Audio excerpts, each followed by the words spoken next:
Good evening students, welcome to class of science for PSC. आपको भी पता है पीएससी में साइंस का क्या इंपॉर्टेंस है। आप कोई भी पीएससी का निकाल लीजिए, आप अगर गुजरात में रहते हैं, आप बिहार का पकड़ लीजिए, आप बिहार में रहते हैं, आप हिमाचल का पकड़ लीजिए, सारे पीएससी में एटलीस्ट 30 से 40% क्वेश्चन जो होते हैं आपको साइंस से आता है।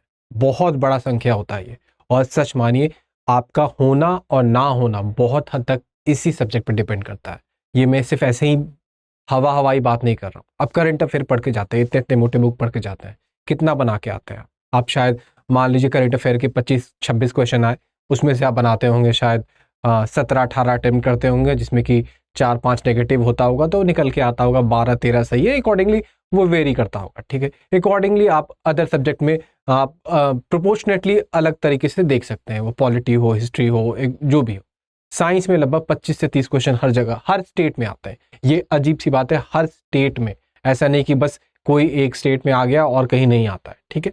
अब सबसे बड़ी बात क्या है कि ये जो साइंस का सेक्शन होता है, ये लगभग अगर आप ठीक से पढ़ के जा रहे हैं तो आप 30 में 30 करके जाइएगा।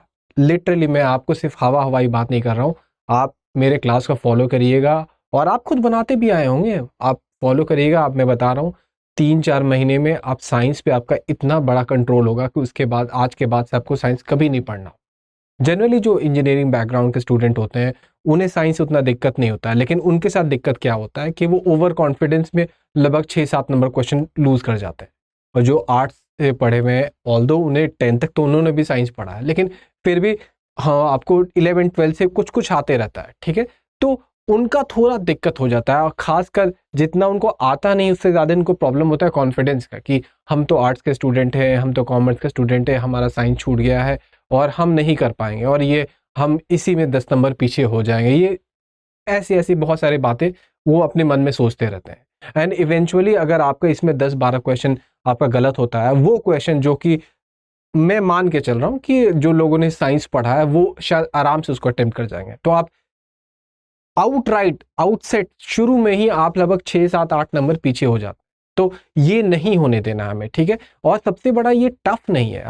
आप आज भी कोई क्वेश्चन उठा लीजिए तो एनसीईआरटी से ही क्वेश्चन आते हैं, नो डाउट। लूसेंट की जो बुक है वो बहुत फेमस है, कुछ डिग्री तक वो अच्छा बुक भी है कि आपको सारा कुछ कॉम्प्रिहेंसिवली आपको एक साथ दे दिया जाता है, लेकिन मैं हमेशा एनसीईआरटी पर रिलाई करता हूँ। और अगर आप रिसेंट खासकर 2-3 साल का फिनोमेनन देखिएगा, वो बिहार में हो या यूपी में हो, तो वो अब सीधे यूपीएससी की तरफ मूव कर रही है, दैट इज एनसीईआरटी की तरफ मूव कर रही है। उनका रिलायंस, उनका जो एनसीईआरटी पे अब वो बढ़ता जा रहा है। वो पहले ऐसा नहीं है कि बस लूसेंट को उठाया और कहीं से क्वेश्चन पढ़ लिया और उसको वहां पे डाल दिया।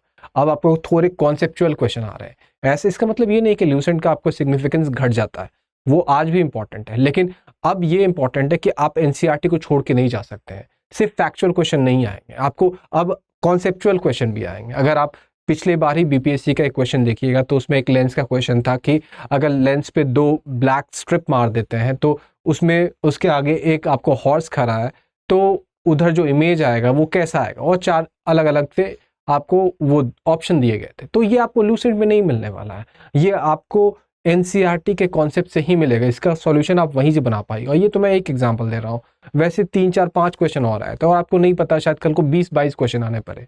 तो ये मैं पहला साइंस का क्लास है, इसलिए मैं आपको इतना कंटेक्स्ट क्रिएट कर रहा हूँ कि आप समझिए कि एनसीईआरटी क्यों इंपॉर्टेंट है। और एनसीईआरटी से अगर फॉलो करिएगा तो शायद, ये भी मैं शायद बोल रहा हूँ, हो सके वो लूसेंट से पहले ही हो जाए, ठीक है। लेकिन फिर भी फॉर ग्रांटेड मैंने आपको दिया कि शायद आपको थोड़ा ज़्यादा टाइम लग जाए, लेकिन मैं इतना अश्योर कर सकता हूँ कि अगर उसको कवर अप कर लिया तो आपका 30 में 30 क्वेश्चन, कभी 35 आ गया तो 35 में 35 क्वेश्चन सही होगा। आप साइंस के हैं कि कॉमर्स के हैं, कि आप व्याकरण पढ़ाते हैं कि संस्कृत पढ़ते हैं, कि आप बंगाली के मास्टर हैं, इससे कोई फर्क नहीं पड़ेगा। आप लिटरली वो क्वेश्चन पक्का सॉल्व करके आइएगा। और आप गैस कर सकते हैं, आप खुद बताइए ना कि कट ऑफ किसी भी एग्जाम में कितना जाता है। मान लीजिए अगर जैसे मैं अगर बिहार का एग्जाम्पल लूँ तो आपको जनरली कुछ ईयर को अगर एक्सेप्शनल ले लूँ तो हटा दूँ, तो जनरली आपको अगर लास्ट 5 साल का एवरेज लूँ तो आपको 100-102 जाता है। कुछ शुरुआती 3 साल में आपको 98-99 जाता था, और अगले 2-3 साल में थोड़ा हायर साइड में चला गया है, ठीक है। 103-104 जाता है। अगर उसमें आपका 30-35 नंबर आपका सिर्फ साइंस से आ जाता है तो अभी कितने सेक्शन बते हुए हैं। और मान लीजिए यहीं पे आपका गड़बड़ हो जाता है तो फिर आप समझिए कि आपको अदर एरिया में कवर अप करने में कितना दिक्कत हो जाएगा। और ये बात हमारा 1 साल का होता है, और खासकर वो सब्जेक्ट का जो कि हम आराम से स्कोर कर सकते हैं, आराम से हम इसमें थोड़ा सा मेहनत डाल के अश्योर्ड मार्क्स ला सकते हैं। इसको कह सकते हैं कि ये मैथ एक तरह का, कि अगर इसमें मैंने बना दिया तो बना दिया। करंट अफेयर में आप मार के आते हैं टिक, आपको पता नहीं होता है, ठीक है, आपको 70% आइडिया रहता है कि हाँ यही होगा, यही लग रहा है, लेकिन जब तक आप घर पे आकर फिर से आंसर नहीं मिला लेते हैं तब तक आपको अश्योरेंस नहीं मिलता है। आपको साइंस के आंसर में right in the examination hall आपको अश्योरेंस मिला रहेगा कि नहीं मैंने सही मारा है। उसका आंसर आप नहीं भी मिलाइएगा तो तब भी आपको मार्क्स मिल रहा होगा। तो मैं आपको ये इंपॉर्टेंस दिखा रहा हूँ, साइंस का इंपॉर्टेंस कितना अधिक है, ठीक है। और मैं आपको, मेरा अप्रोच रहेगा कि मैं एनसीईआरटी को शुरू से सारे रेलेवेंट टॉपिक को लेकर चलूँ, और एनसीईआरटी से जो भी, ऐसा नहीं कि मुझे पेज टू पेज पढ़ाना है कि हाँ बच्चों पढ़ लिया, नहीं, मैं आपके लिए छाट के बस वो टॉपिक लाऊंगा जो कि एग्जाम के हिसाब से रेलेवेंट है। एमसीक्यू प्रैक्टिस करते रहेंगे तो वो हमारा रिवीजन होते रहेगा, और आपको बस डेली इस पे थोड़ा टाइम देना है।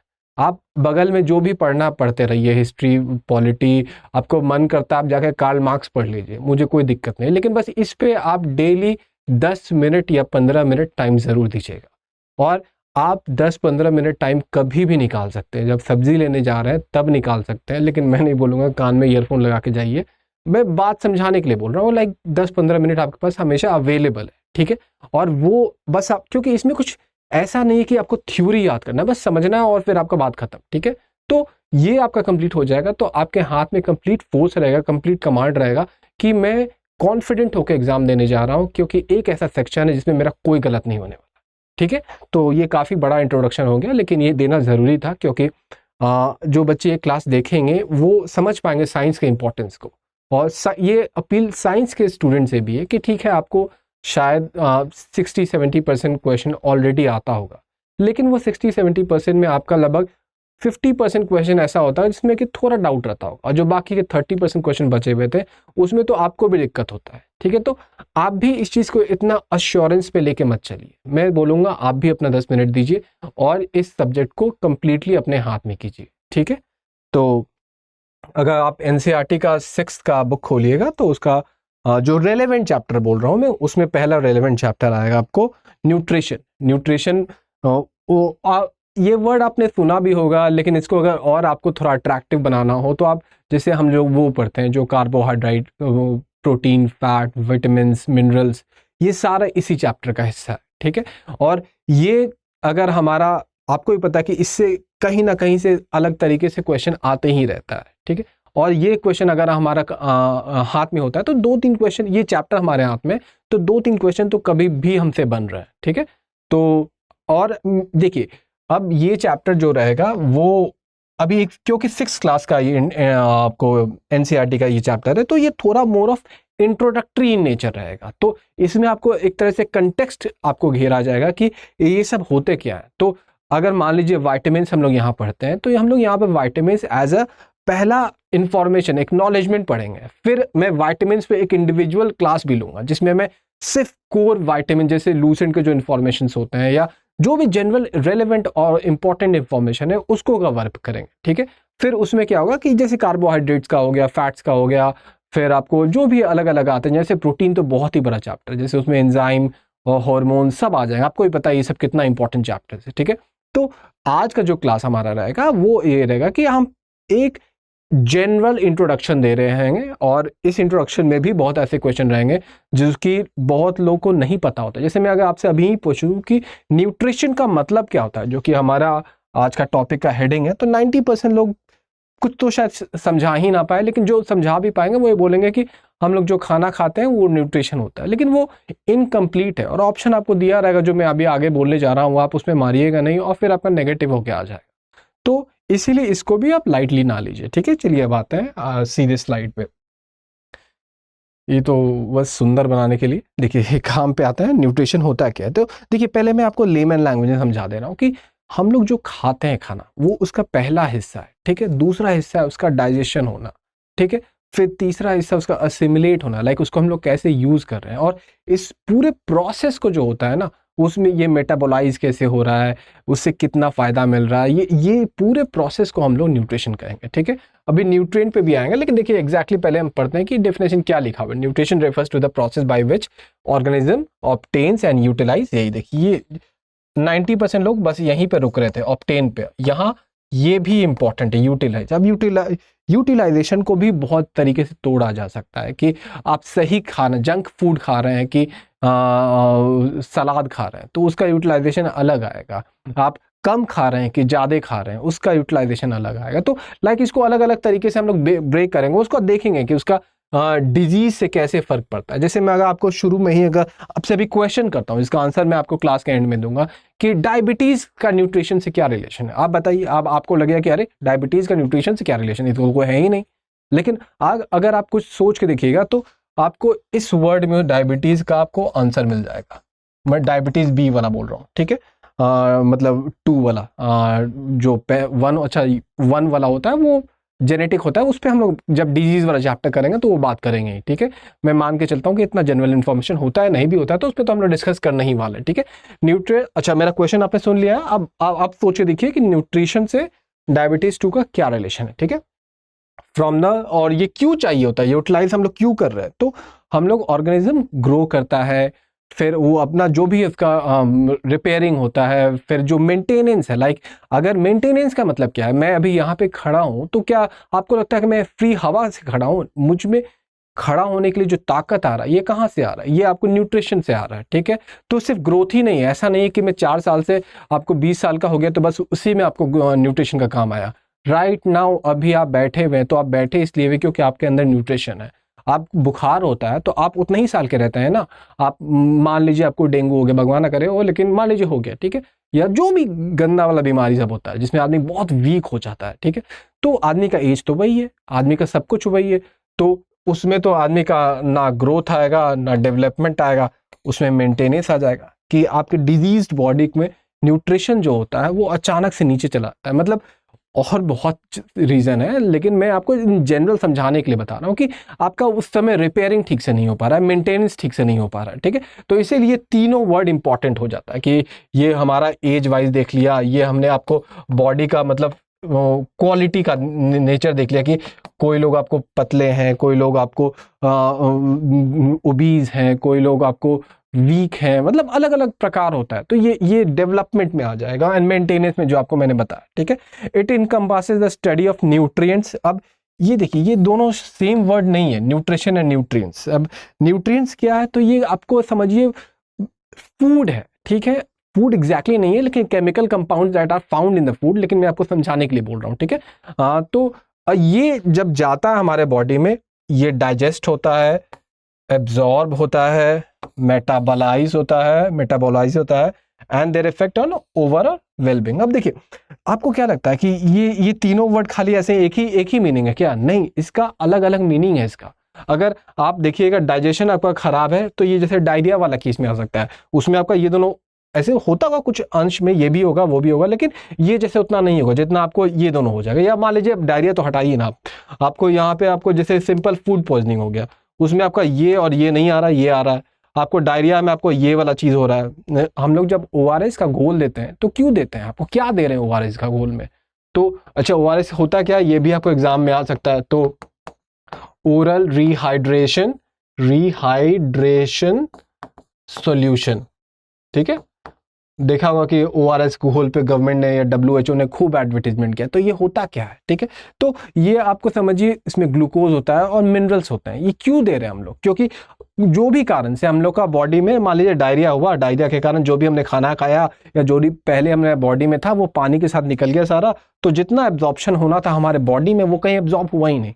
अचानक से जब बॉडी खोजता है, वो सेल्स खोजता है कि भाई मुझे मिनरल दो, भाई मुझे पानी दो, मिलता ही नहीं उसको। तो फिर अचानक से हम लोग को ओरल रिहाइड्रेशन सॉल्यूशन देना पड़ता है। रिहाइड्रेशन क्यों? क्योंकि पानी का बहुत लॉस हो गया, तो हम लोग रिहाइड्रेट कर रहे हैं उसको।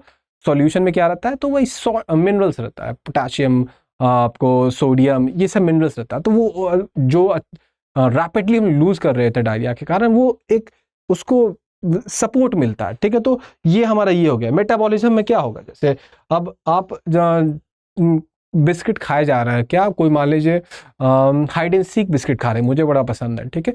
अब हाइड एंड सीक का में कुकीज़ वुकीज़ पूरा डाला हुआ है, खा रहे हैं, चीनी जा रहा है जा रहा है जा रहा है जा रहा है, फिर आपका अचानक से बॉडी क्या बोलता है, भाई तुम्हारे ब्लड में बहुत चीनी हो गया, अब हम उसको कन्वर्ट नहीं करने वाले हैं, तुम्हारे सेल्स को नहीं देने वाले। ये सब मैकेनिज्म मैं कवर करूंगा, लेकिन अभी आपको इंट्रोडक्टरी क्लास है तो समझाना चाह रहा हूँ। तो इवेंचुअली फिर क्या होता है कि आपके ब्लड में बहुत सारा शुगर तैरने लगता है, और जब जैसे शुगर तैरने लगेगा उसी को तो हम डायबिटीज बोलते हैं। तो आप देख रहे हैं ये सारे वर्ड कैसे इंपॉर्टेंट है, ठीक है। ऐसा नहीं है कि ये बस ऐसे ही जनरल फेंक दिया गया है, ठीक है। तो इसी में आपको होते, जब हम बोलते हैं डायबिटीज, तो वो क्या होता है कि आपका न्यूट्रिशन जो होता है, कौन सा, कार्बोहाइड्रेट ठीक से मेटाबोलाइज नहीं हो रहा है। अब जिसका मेटाबोलाइज नहीं होगा तो उसका क्या होगा कि आपके अंदर के जो भी आपको हार्मोन्स थे वो उसको कार्बोहाइड्रेट को ग्लूकोज में तो तोड़ दिए, लेकिन अब ग्लूकोज आपको सेल्स में जा नहीं रहा है। क्यों? क्योंकि इंसुलिन उसको पहुंचा नहीं रहा है। ये सब हम लोग कवर करेंगे, लेकिन अभी आप एक होता नहीं है जब फिल्म के बारे में जानता है आदमी तो फिल्म से पहले ही उसके बारे में पूछ लेता है, भाई कैसा फिल्म है, क्या क्या है उसमें, और जब अच्छा लगता है तब आदमी जाता है। तो ठीक, इसको वैसे ही समझिए कि हम लोग डिजीज चैप्टर में इसको डिटेल में बात करेंगे, लेकिन अभी एक रफ आइडिया। और जब वही ग्लूकोज आपको ब्लड में तैरने लगता है, फिर जब कोई आके अपना कंपाउंडर साहब सुई से निकालते हैं तो बोलते हैं देखिए आपके ब्लड में तो खूब ग्लूकोज है, आपको डायबिटीज हो चुका है, ठीक है। तो ये मेटाबॉलिज्म के कारण होता है, ठीक है। तो ये देखिए मैंने आपको आइडिया दिया, एग्जैक्टली पिक्चर क्रिएट किया है कि न्यूट्रिशन में आपको होता क्या क्या, अलग अलग वर्ड उसके क्यों इंपॉर्टेंट है, अलग अलग स्टेप पे क्यों अलग अलग बीमारियां हो रही है, ठीक है। अब क्या है, nutrition involves the study of the relationship between the diet, health and disease. जो अभी आपको मैंने एग्जाम्पल समझाया यही तो था कि आपको डाइट खाया आपने हाइड एंड सीक, ठीक है, फिर हेल्थ अभी तो ठीक है आपका, अब डिजीज क्या हो गया आपको, डायबिटीज। ऐसा नहीं है कि खाने से हो ही जाएगा, लेकिन मीठा यहाँ पे आपको बताना चाह रहा हूं मैं, ठीक है। डायबिटीज हो गया, अब ये हो गया, तो फिर क्या होगा, डायबिटीज में होता क्या है, ये क्यों इतना परेशान करने वाला चीज है। तो हमारे बॉडी को मैं अभी अपना ऐसा बॉडी दिखा दे रहा हूं, तो क्यों ये क्या किया मैंने अपने सेल्स को मैंने अपने ताकत दिया। ये ताकत कहाँ से आता है? ग्लूकोज से आता है। और डायबिटीज में क्या हो रहा है, ग्लूकोज सेल्स में जा ही नहीं रहा है, वो बस खून में तैर रहा है, ठीक है। तो जब सेल्स को ताकत नहीं मिलेगा तो आप कमजोर फील करिएगा, फटीग फील करिएगा, आपके जो सेल्स को रिपेयरिंग के लिए आपको ताकत चाहिए था वो उसको मिल नहीं रहा, तो वो ठीक से रिपेयरिंग भी नहीं कर पाएगा, तो आपको घाव होने लगेगा, घाव हो गया तो वो छूटेगा नहीं। तो आप देख रहे कैसे ये चीज हो रहा है। तो अब आपको डिजीज हुआ था, अब आपका ये क्या होगा, डाइट था, अब इस दोनों के कारण क्या खराब हो गया, आपका हेल्थ खराब हो गया। तो कैसे आपको ये रिलेट हो रहा है, ठीक है। तो ये समझ गए हम लोग। फिर इट एक्सप्लोर्स हाउ डिफरेंट ये कौन एक्सप्लोर्स, न्यूट्रिशन, कि हम कौन सा खाना खाएंगे, लाइक हाउ डिफरेंट न्यूट्रिएंट्स किस क्वांटिटी में खाएंगे और कैसे असिमिलेट करवाएंगे, तो उससे क्या फर्क पड़ेगा। तो इसी चीज को हम लोग न्यूट्रिशन में पढ़ते हैं कि nutrients in varying quantities and combination influence the functioning of the body. अब ये फंक्शनिंग ऑफ द बॉडी से, जैसे अभी हम लोग डायबिटीज का एग्जांपल लिया, तो उससे क्या समझे हम लोग कि अच्छा देखो यार, ज्यादा कार्बोहाइड्रेट खाने से आपको क्या होता है कि चांसेस रहता है कि आपको डायबिटीज हो सकता है। देखिए ये इतना सिंपल नहीं, कार्बोहाइड्रेट खाने से डायबिटीज नहीं होता है, आपका मेटाबॉलिज्म खराब है इसलिए वो कार्बोहाइड्रेट को मेटाबोलाइज नहीं कर पा, लेकिन वो डिटेल वाले क्लास में समझेंगे। अभी जब नर्सरी क्लास में हम लोग, तो थोड़ा थोड़ा हम लोग अपना एक लेवरेज ले सकते हैं समझाने के लिए, ठीक है। तो हम क्या कर रहे हैं कि न्यूट्रिएंट्स को किस, जैसे हमारे न्यूट्रिएंट्स का एक न्यूट्रिएंट्स क्या होता है, जैसे कार्बोहाइड्रेट, ठीक है। अब आपको पता है कि हाँ घर में फैमिली जेनेटिक्स है किसका, डायबिटीज का, तो हम क्या करेंगे कि नहीं यार थोड़ा कार्बोहाइड्रेट हम लोग अपना एज अ न्यूट्रिएंट कम खाओ, क्योंकि वो अगर जीन्स में है तो हम लोग वल्नरेबल ज़्यादा है, ठीक है। अगर वल्नरेबल ज़्यादा है तो हम लोग क्या करेंगे कि इसका क्वांटिटी एंड कॉम्बिनेशन। क्वांटिटी का मतलब क्या हो गया भाई, 8 रोटी नहीं खाएंगे हम लोग बस 3 रोटी खाएंगे, ठीक है। और कॉम्बिनेशन में हो सके सिर्फ व्हीट नहीं खाएंगे, हम लोग राई भी खाएंगे, मेज भी खाएंगे। और अब आइडिया लग रहा है, लाइक हम लोग अपने न्यूट्रिएंट को डाइवर्सिफाई कर रहे हैं ताकि हम लोग अपने मेटाबॉलिज्म को हम लोग अपॉर्चुनिटी दे सके, वो कंप्लीटली एक्सप्लोर होके कंप्लीटली अच्छे तरीके से काम करे, ठीक है। तो ये हमारा होता है, और इवेंचुअली ये क्यों कर रहे हैं, ताकि हम अपना वेलबींग बना के रखे रहे, ठीक है। तो ये हमारा न्यूट्रिशन, आपको एक आइडिया लग गया होगा कि ये इवेंचुअली हम है क्या इवेंचुअली, ठीक है। तो ये पूरा एक सिस्टम है जिसमें कि जाना और फिर उसके अंदर क्या हुआ, और फिर जैसे मान लीजिए हमारा सिस्टम ये हम है, इसमें क्या इनटेक कर रहे हैं, अंदर क्या हो रहा है, इससे क्या माहौल बना, मतलब कि हमारा हेल्थ कैसा हुआ, अच्छा खा रहे हैं नहीं खा रहे हैं ये सब, और उसके बाद इसका असर क्या है। तो ये पूरा न्यूट्रिशन हो गया, ठीक है। Nutrition is not limited to just the intake, ये जो बार बार मैं एम्फेसाइज कर रहा हूँ, ठीक है। इसमें यूटिलाइजेशन एंड एलिमिनेशन दो ये भी आता है। तो तीन आप इसको ऐसा वेन डायग्राम बना सकते हैं। इनटेक बोल दीजिए, इसमें एलिमिनेशन बोल दीजिए, इसमें यूटिलाइजेशन बोल दीजिए, ठीक है।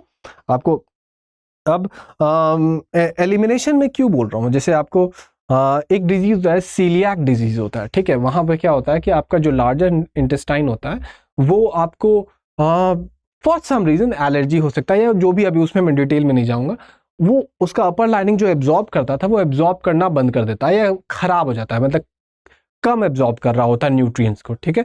तो अब अगर वो कम करेगा तो इवेंचुअली क्या होता है, उसका जो एलिमिनेशन हो रहा है वो न्यूट्रिएंट्स को भी एलिमिनेट करता है, दैट इज उसका एलिमिनेशन जो होता है वो प्रोसेस खराब हो गया, ठीक है। तो ये सब चीज होता है जो अलग अलग तरीके से आदमी को अलग अलग बीमारी दे देता है, जैसे, ठीक है। जैसे एक और डिजीज होता है, क्रोन डिजीज होता है। उसमें क्या होता है कि आपका जो लार्जर इंटेस्टाइन होता है वो आपको ठीक से काम नहीं कर पाता है, तो इवेंचुअली उसमें भी हमारा क्या, एलिमिनेशन ऑफ न्यूट्रिएंट्स खराब हो रहा है, जो भी हम खा रहे हैं सारा निकल जा रहा है, ठीक है।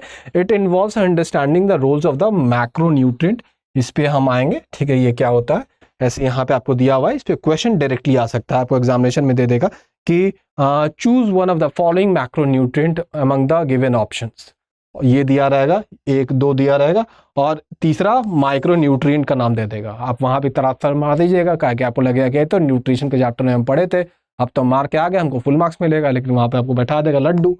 तो ये समझ रहे हैं कि आपको पता होना चाहिए मैक्रो न्यूट्रिएंट माइक्रो न्यूट्रिएंट में अंतर क्या, हम आएंगे इस पे अभी, ये तो बस अभी वो इंट्रोडक्शन चल रहा है, ठीक है। एनर्जी ये हो ही गया कि क्योंकि चाहिए, एनर्जी के लिए चाहिए, मेंटेनेंस के लिए चाहिए, और जो जो अलग अलग बात हो गया, ठीक है। अब ये न्यूट्रिएंट्स होता है, ये देखिए पूरा हरा भरा होना चाहिए हमारा प्लेट भी ऐसे ही, ये जितना एक कलर वो होता है, एक कोडिंग होता है, कह दीजिए फ्रेज होता है कि आपका प्लेट जितना कलरफुल है आप उतना ज़्यादा न्यूट्रिएंट्स ले रहे हैं, ठीक है। तो मान लीजिए हम लोग, जैसे हम लोग का जो जनरली खाना रहता है वो क्या रहता है, पीला और उजला, ठीक है, और कोई कलर ही नहीं होता है, ठीक है। आप बोलिएगा कि सब्जी भी तो होता है, तो उसको तो हम लोग गर्म करके उसका न्यूट्रिएंट ऐसे ही खत्म कर देते हैं। चावल में आपको क्या मिला, ग्लूकोज, दाल में हमको क्या मिला, प्रोटीन, ठीक है। उसके अलावा बाकी का क्या हाल है भाई, फैट, वाइटामिन से ये सब कहाँ है। तो ये कैसे होगा, हमारा प्लेट जब रंगीन होगा, ठीक है। इसीलिए सलाद जो होता है वो बहुत इंपॉर्टेंट कंपोनेंट होना चाहिए हमारे खाने का, ठीक है, क्योंकि उसमें आपको बहुत कलर्स होते हैं, टोमेटो हो गया, लाल हो गया आपको, फिर खीरा हो गया, फिर आपको मिर्च हो गया, फिर आपको जो भी आपको डालना, आप समझ रहे हैं, ठीक है। तो ये हमारा होता है। न्यूट्रिएंट्स होता क्या है, ठीक है। तो इससे इंपॉर्टेंट पहले ये है जो मैंने आपको बोला भी था कि ये केमिकल कंपाउंड इन जो हमारे बॉडी को चाहिए होता है और जो कि हमको फूड से मिलता है उसे हम न्यूट्रिएंट्स कहते हैं, ठीक है। फिर nutrients are essential substance found in the food that provide the body with the energy building. वही बात है कि कैसे मेंटेनेंस करना है और कंस्ट्रक्ट करना, रिपेयर करना, क्योंकि ये चाहिए होता है, ठीक है। तो अगर हमको न्यूट्रिएंट्स हो क्या हुआ, तो न्यूट्रिशन के लिए जो काम आए उसको न्यूट्रिएंट्स कहेंगे। They are the chemical compounds, ये वर्ड याद रखिएगा, that are bodies need to function, जो भी लिखा हुआ है, मतलब कि वही रिपेयर, डेवलपमेंट, ये सब, ये मेन पार्ट है। There are 6 types of nutrients, ये याद रखिएगा, ये ही सबसे मेन सेक्शन है। अब यहाँ से हमारा चैप्टर खुलना शुरू होगा। वो क्या है, कार्बोहाइड्रेट, प्रोटीन, फैट, फिर विटामिन, मिनरल एंड ये भी वाटर। बहुत लोग इसको छोड़ देते हैं, ठीक है। तो इसको नहीं छोड़ना है, क्योंकि आदमी को लगेगा कि ये तो हम लोग फ्री में पीते हैं, तो ये क्या है, तो कुछ है ही नहीं। जिस दिन पानी नहीं मिलेगा 3 दिन के लिए, उस दिन हम इसको भूल जाएंगे और इसको खोजेंगे, ठीक है, क्योंकि वो हमारे पास हमेशा अवेलेबल रहता है, तो इसका इंपॉर्टेंस थोड़ा कम देखते हैं हम लोग। तो ठीक है, ये आप इसका स्क्रीनशॉट ले लीजिए, इस पर हम लोग अब इंडिविजुअली देखेंगे कि ये क्या है। अच्छा, पहले इस क्वेश्चन को सॉल्व करिए, देखते हैं कि आप बना पाते हैं कि नहीं। विच nutrient is responsible for repairing body tissues. देखिए अभी इस पे मैंने अभी आपको समझाया नहीं, ये चीज़ पे हम अब समझाएंगे अभी आगे आपको, लेकिन आपको थोड़ा बहुत हिंट है। तो अगर आप देखते हैं, अगर आपको पता हो तो वेल एंड गुड, आप अच्छे राह पे हैं। और कमेंट करिए, क्योंकि हम इस क्लास को यहीं पे एंड करेंगे, बिकॉज अगर ज़्यादा बड़ा करेंगे तो आप यहाँ तक बहुत स्टूडेंट पहुँच भी नहीं पाएंगे। तो अब हमारा नेक्स्ट क्लास में होगा कि कार्बोहाइड्रेट क्या होता है, प्रोटीन क्या होता है, फैट्स क्या होता है, मिनरल्स क्या होता है, वाइटामिन क्या होता है, एंड अकॉर्डिंगली उसके हमारे बॉडी पर रिपरकशंस क्या होते हैं, कि वो कैसे हमारे बॉडी को आपको इंटरफेयर कर रहा है या आपको कैसे इन्फ्लुएंस कर रहा है, वो देखेंगे, ठीक है। और इस क्वेश्चन का आंसर ज़रूर दीजिए, बिकॉज अगर आप इस क्वेश्चन का सही आंसर देते हैं और ऑप्शन में आप कुछ भी, आपको कार्बोहाइड्रेट नहीं लिखना है तो आप कमेंट में बस ए लिख दीजिए, बी लिख दीजिए, जो भी आपको सही लगता है सही लिखिए, ताकि आपका ये मुझे दिख जाए कि हाँ आप भी इन्वॉल्व इस सब्जेक्ट में। और फिर मैं, अगर आपका इन्वॉल्वमेंट दिखेगा तो मुझे भी काफ़ी मोटिवेशन मिलता है कि नहीं यार, बच्चे काफ़ी इंटरेस्ट शो कर रहे हैं, तो चलो मुझे भी अच्छे से सब कुछ देना चाहिए, कुछ भी छोड़ना नहीं चाहिए, ठीक है। तो लाइक करिए, सब्सक्राइब करिए और वेट करिए मेरे अगले क्लास का।